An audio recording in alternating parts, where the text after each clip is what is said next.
अरे transfer posting कह रहे हम तो पद के लिए रहते ना, हैं। पद के लिए कहाँ बेचारे, पद के लिए आए तो अपने लिए थोड़े एमएलसी मांगे थे ना, वो तो कार्यकर्ता के लिए दिए थे। वो तो गलती से कार्यकर्ता समय पर नहीं आ पहुंच पाया, समय सीमा खत्म हो रहा था, तो ये अपने पॉकेट में रखे हुए थे नॉमिनेशन का पेपर, तो निकाल के भर दिए, कहे कि हम ही भर देते हैं। अच्छा, आई पेंशन उसन भी नहीं लेते हैं, उस सबने पेंशन अगर लेते भी होंगे तो अनाथालय में ही दान देते होंगे। ये साधारण चीजें हैं, इनको ये सब चीज से कोई लेना देना नहीं है। ये सवाल आपके पार्टी से जुड़ा हुआ है। आपकी पार्टी में कुल ऐसे 11 राज्यसभा सांसद रहे जो राज्यसभा गए और उसके बाद उन्होंने पार्टी से विद्रोह कर दिया, ऐसा क्यों? नहीं, चंद लोग, अपवाद संवाद नहीं होता। कहकशा परवीन तो राज्यसभा की सांसद है, रही इधर पार्टी में राष्ट्रीय महासचिव है, बहुत सारे लोग हैं, ऐसे बहुत तेरे लोग हैं। 11 लोग हैं लिस्ट में। नहीं, अब भाई पार्टी में किसको रहना है जाना है वो तो उनको तय करना है, लेकिन मैं उदाहरण के तौर पर, मुझे स्मरण नहीं है, बहुत सारे ऐसे लोग हैं। भाई अनिल हेगड़े जैसा आदमी को कल्पना किए होंगे कि कर्नाटका का आदमी को मिल जाएगा बिहार से राज्यसभा? जो आदमी लगातार गिनीज बुक में जिसका नाम दर्ज हुआ हो और आज भी एक राजनीति के संत के रूप में पार्टी कार्यालय में वो आदमी रहता है, तो यह तुलना नजर नहीं आता है? ये कितनी बड़ी बात है यह, कि अनिल हेगड़े जैसा आदमी जो जॉर्ज फर्नांडिस के साथ जीवन भर रहा, बचपन से हुआ आया, वह प्रतिदिन। उपेंद्र कुशवाहा भी तो राज्यसभा में थे। अरे वो तो बेचारे ट्रांसफर पोस्टिंग कह रहे हम तो पद के लिए रहते ना, हैं। पद के लिए कहाँ बेचारे, पद के लिए आए तो अपने लिए थोड़े एमएलसी मांगे थे ना, वो तो कार्यकर्ता के लिए दिए थे। वो तो गलती से कार्यकर्ता का कागजात तैयार नहीं हुआ तो ये अपने एमएलसी हो गए। ये तो गलती से आई, कहाँ चुनाव ना, ये एकदम एक सूत्री काम में लगे हुए हैं कि सम्राट अशोक को जिसने अपमानित किया, जिस सवाल को उठाए थे, वो उनके वंशज हैं दया सिन्हा, जो आरएसएस के आइडियोलॉग हैं, उन्होंने अपमानित किया था, भाषाई रूप से गुंडा कहा था, उसके पद्मश्री के लिए यहाँ से वैशाली तक यात्रा किए थे। एक ही लक्ष्य है उनका कि किसी ढंग से उनका पद्मश्री वापस कर लो। वो चुनाव ना होने लड़ेंगे, इस सबसे बहुत ऊपर हो गए। अब वो विनोबा भावे के स्टेज में चले गए।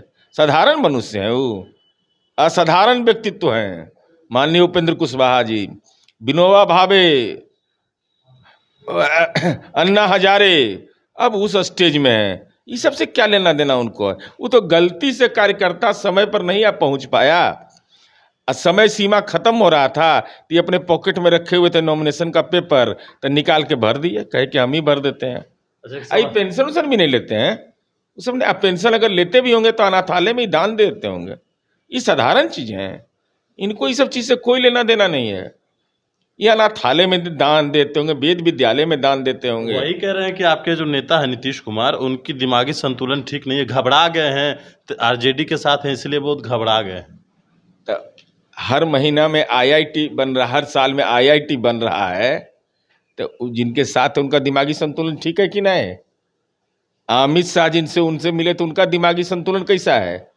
माने हार्मोन्स गड़बड़ा गया है कि पूर्णिया में एयरपोर्ट खोलवा दिए और दरभंगा में एम्स खोलवा दिए नरेंद्र मोदी, और लोकसभा में उनका स्वास्थ्य मंत्री वहां कैंसर का इलाजो शुरू करवा दिया। माने अद्भुत है। अब उपेंद्र कुशवाहा जी चैन में रहिए, एकदम एक सूत्री काम में आप लगे रहिए। कोई भी स्थिति में आप परिवार नियोजन आपको टिकट के मामले में नहीं हो। और डील क्या की है सो जरा बताइए? डील डील डील डील क्या डील? डील किए होंगे ना भाई, वहां गए थे तो काहे के लिए गए थे?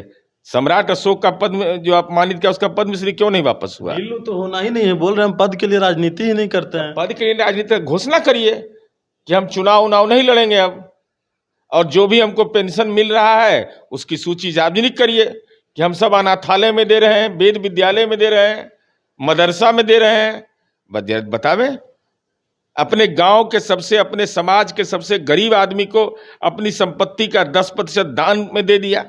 यही घोषणा करके बताइए कि अपने पैतृक गांव में जहां आपका है भूभाग है, वहां 10% अपने समाज के सबसे गरीब आदमी को दान में दे दिया। तब न मानेंगे कि आप उदार हैं, तब विनोबा भावे के श्रेणी में जाइएगा। और नहीं तो बड़ी बड़ी गाड़ी पर भी घूमिएगा, सिक्योरिटी लेके भी घूमिएगा और कहिएगा कि हमको कुछ नहीं चाहिए। तो किसकी तरह रामधुनी कर रहे हैं? सावन में ओम नमः शिवाय का जाप कर रहे हैं कि नरेंद्र मोदी जैसा ओम चंद्र चंद्राय नमः कर रहे हैं। तो हमारे साथ जेडीयू के मुख्य प्रवक्ता नीरज कुमार थे।